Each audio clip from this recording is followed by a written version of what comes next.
You're listening to Marketing News Canada, Canada's #1 show featuring the brightest minds in marketing, PR, and digital advertising.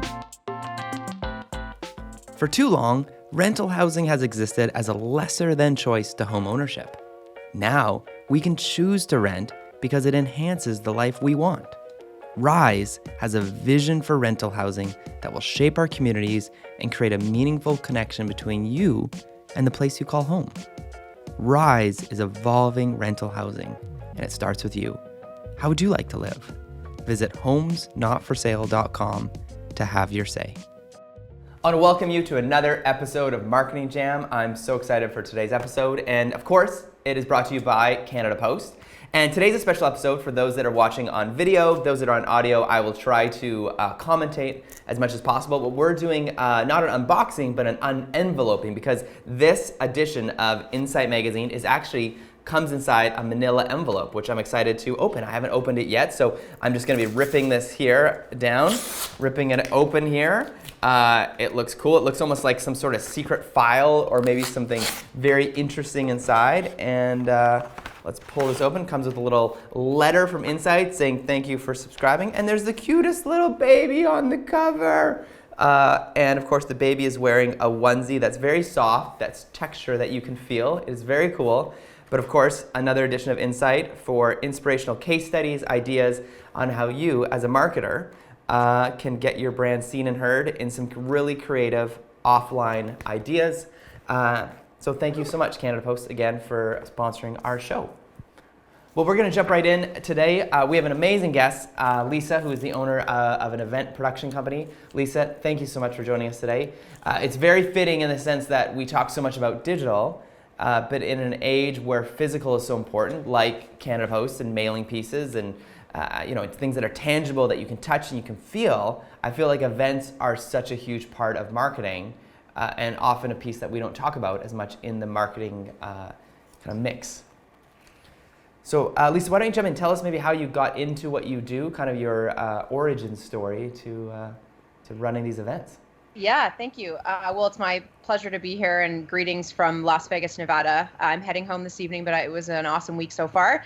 So so the business I own, Brand Alive, specializes in corporate event management. So we work with small, medium, large corporations on building and executing event strategy. And so one of my areas of expertise and my sweet spot is layering experiential and the use of event tactics into brand strategy, and then really solid design and execution. So dating myself back, 10 or 12 years ago when I graduated university with a BCom, all I had on my resume related to events was some volunteerism in the university campus. And that actually was the thing that started my career for me. It allowed me to find that spark, the thing that I was meant to do on this planet. I started to feel like I found something. And at the time, 12-ish years ago, event management wasn't being talked about in university. It wasn't something that you could go and take a diploma or a course in. There was one course in my entire commerce undergrad program, one course for even only half of a semester related to events, and it was buried in the tourism conversation. So in the last 12 years, the entire industry has completely come to the surface, and you're absolutely right. It is now very much a part of the modern marketing mix, and that's very much what I believe. So after university, I was lucky enough to get my first job right out of the gates with one of Canada's longest standing event management agencies called E=MC². I'm still good friends with them. They gave me my training wheels, and I really started from the bottom, and now we're here. So I started as event coordinator, became a producer, and then ultimately, after 4 or 5 years, realized that it was my time to leave, and ended up finding an opportunity within Shaw Communications, which is one of Canada's largest telcos, and spent a good chunk of my career there really building and creating and ideating what an in-house event management agency for Shaw might look like.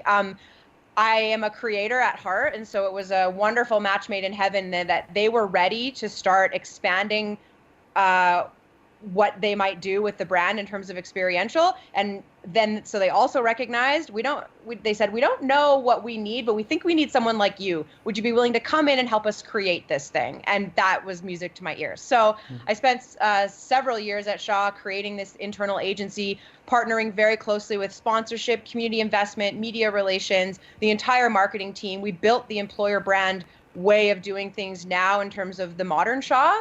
And I had an absolute blast doing it. It totally changed my life. And made me for sure the professional that I am today. Getting to work with executives and the way that they think and the enormous amount of knowledge and wisdom that executives have. I say that I walked away with a mini MBA, which I'm so blessed to have. So, 10 years into this career, 10 or 11 years into this career, I said, if I was ever going to break out and do this on my own and do what I did for Shaw, for so many other corporations and help spread the love, that it was time to do it. So about a year ago, I broke away, incorporated Brand Alive, and I closed my first fiscal on March 31st, and I'm having a blast doing it. So that's my background in a snippet.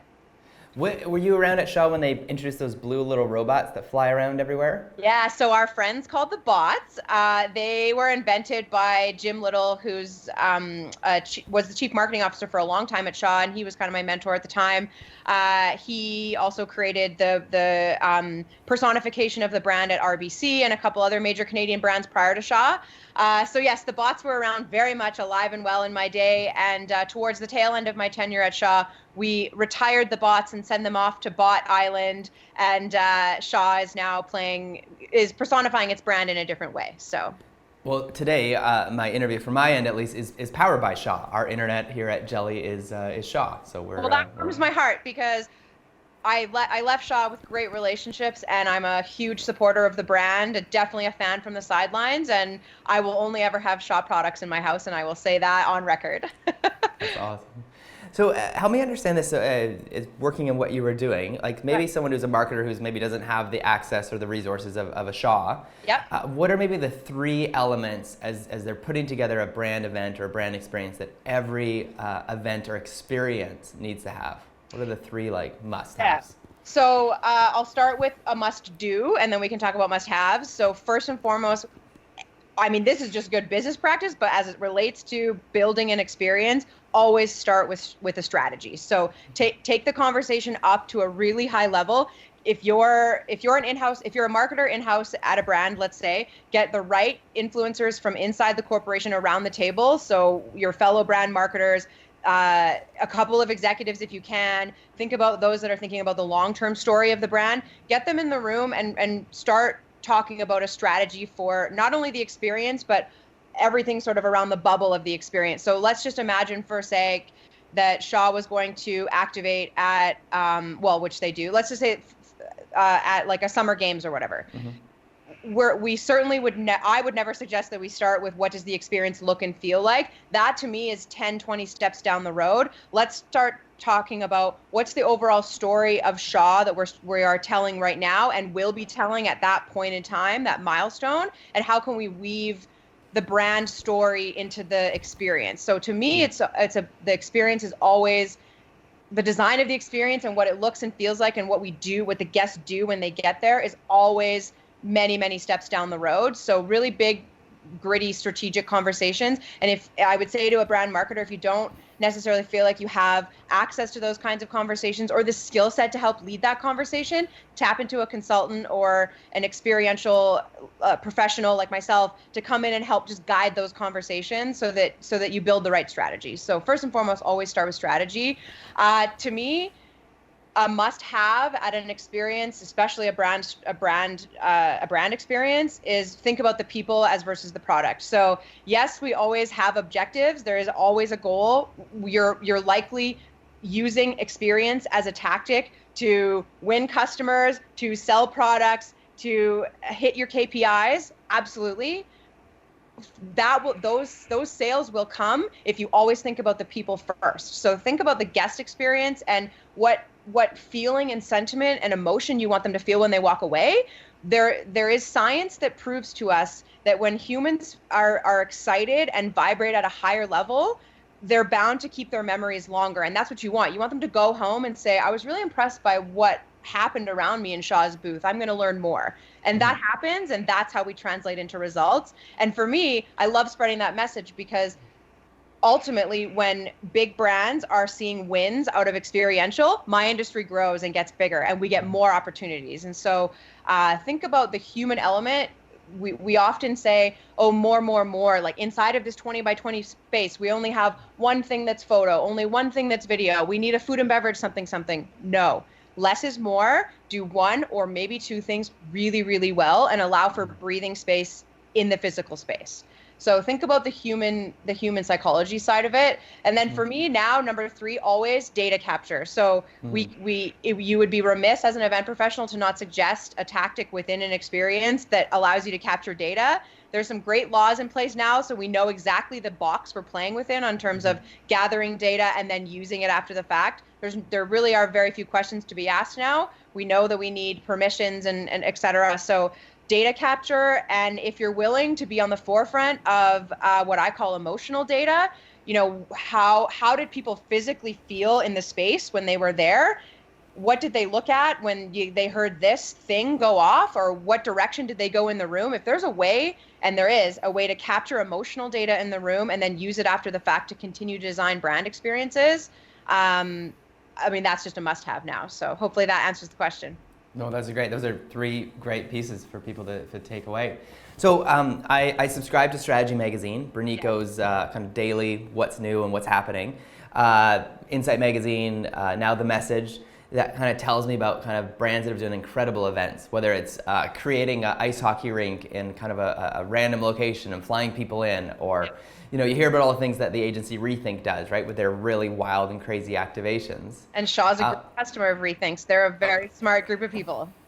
So for you, where do you go for inspiration and ideas? Like, where can people go to be like, have those aha shower moments? Like, can that be cultivated?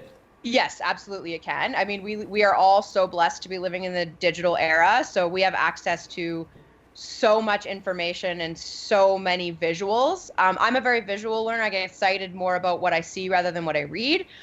So I personally subscribe to Fast Company. I think it's a great compilation of what international brands are doing, big and small. And to me, it's not about what are the big brands doing that have multi-million-dollar campaigns. Like, the ideas are also can be incredibly minute. I attend a couple conferences a year. I've got Fast Company Innovation Fest on my list for the fall. God willing, it goes forward. We've got to get out of the current state that we're in.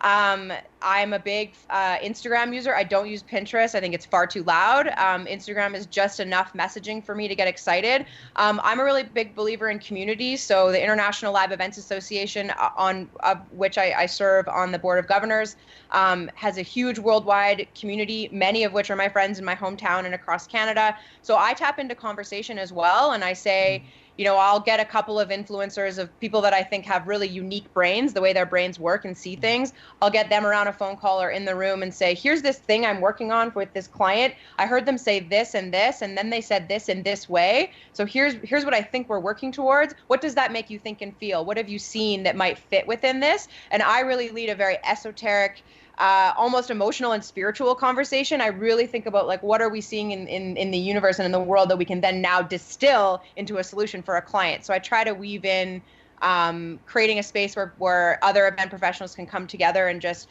sort of feel what's going on in the world and what's exciting, and then we'll get to the point where we're distilling it into a solution for a client. So those are some of my quick hit ways of approaching a new project for clients.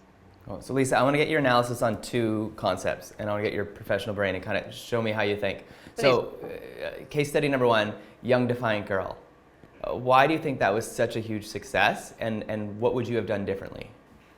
It worked because it was a capitalization on exactly what was going on in real time. There was an opportunity to move fast. So I would imagine there was access to great resources and spend in order to execute really quickly. Moments in time go faster than, to speak metaphorically, they go faster than they ever have before, and the opportunity can be missed in the blink of an eye. So I have no doubt there was access to great resources to be able to move quickly. It told a story in one quick, probably 4 foot tall by 3 foot wide, piece of beautiful artwork.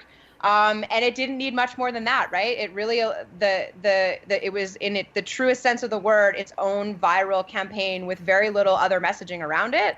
So I think it worked because the world needed to have a story that they could hang on to at the time, and they capitalized on a moment and saw an opportunity, and they moved fast. So what would I have done differently? I would have maybe something about the name didn't stick for me, but sorry, this is I'm happy to keep this in the pocket, but is it still there? It's got to be still there, right? Like it'll be there forever. Yeah. So, I mean, maybe perhaps create duplicates and find other opportunities around the world in certain spots where it might make sense and have it pop up again, maybe every 6 months or every time there's a win in the media against the story that we're currently all living within, duplicate it as versus a one single moment in time, maybe.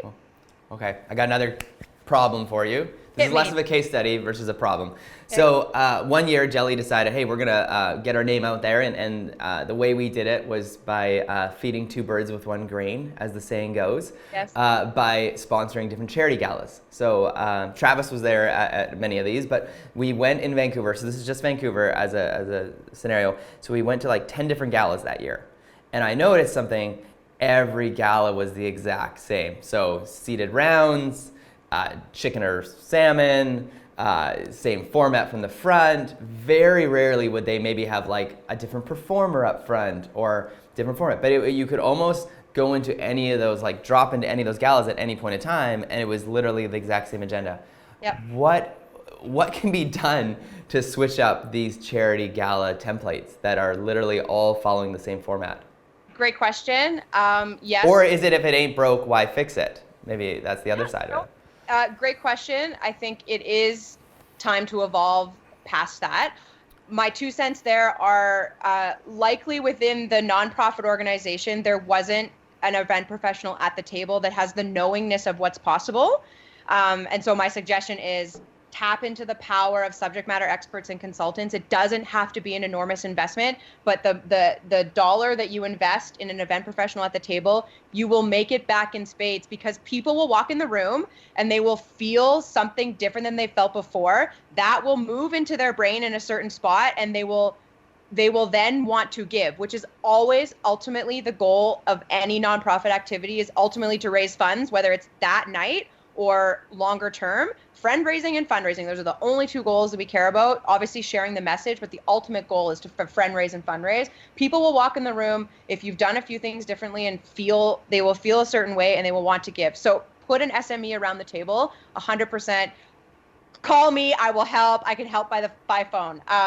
So there's a lack of knowingness of what's possible. There's also a number of things you can do inside of in a room, like in a ballroom space that you so experienced across all of those events, that really cost very little extra money to do differently. There's a way to have a certain, to know to ask for certain equipment in the room as it relates to, for example, the video outlay, or what we call AV as sort of a banner term. There's certain things to have to support the execution that make things feel more sleek, more tied together, and like the brand is really there to create something high, sort of like high class, which ultimately then leaves the guest feeling like they want to give, right? So there's just probably a lack of knowingness at the table. I always think like break the mold. So there's very few people in the room now that would attend and want to sit for 2.5 hours and listen to a program and eat and talk to the 3 people around them.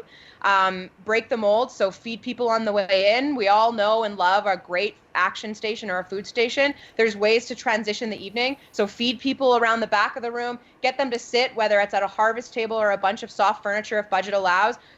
Distill a program to the shortest amount of big hits that you can. And then my final piece of advice to nonprofits is make it easy for people to give on site. Leverage the tools like Givergy that create such easy platforms to go inside of and donate with literally the click of a button.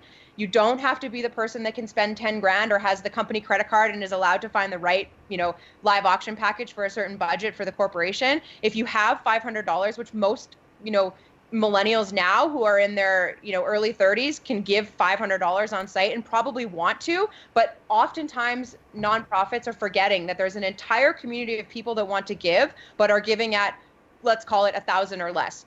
Like 100 $200 donations can make up for a lower spend on a live auction package. So my biggest thing to nonprofits right now, and I'm working with a couple of amazing organizations for executions in May.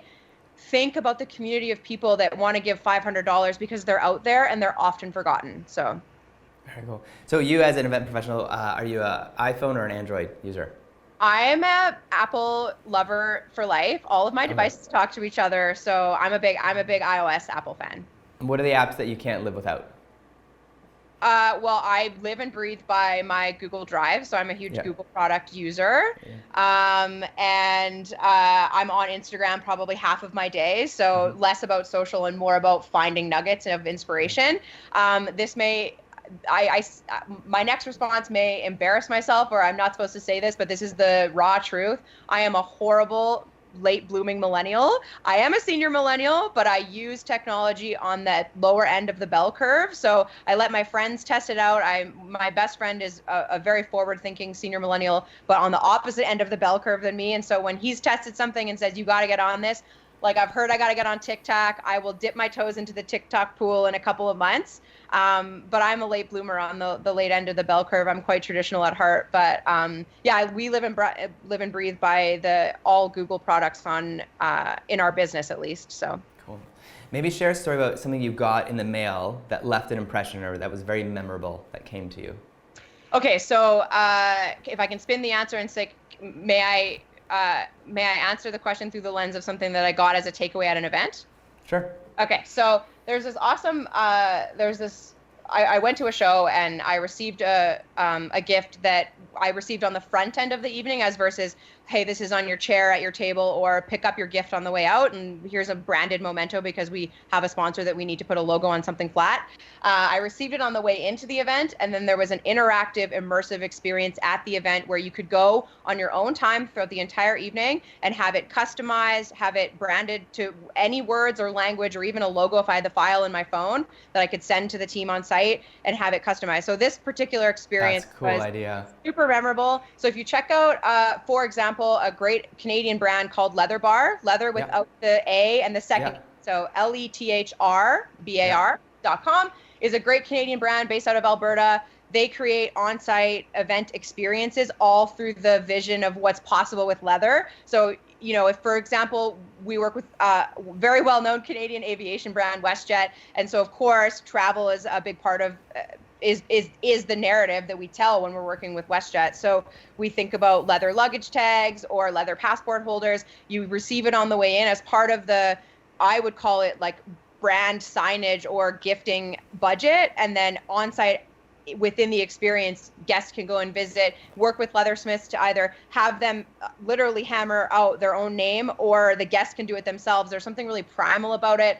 It's super immersive and experiential, which means it's not just another branded gift that I'm going to throw away in a month because I didn't end up using it. It's useful to me, and it has the client brand on it, and it's just a bunch of check marks down the list. So that's amazing. And then you gave us one example. Can I have two more examples of things that you've experienced at events that were just very memorable and you just can't shake it and can't forget about?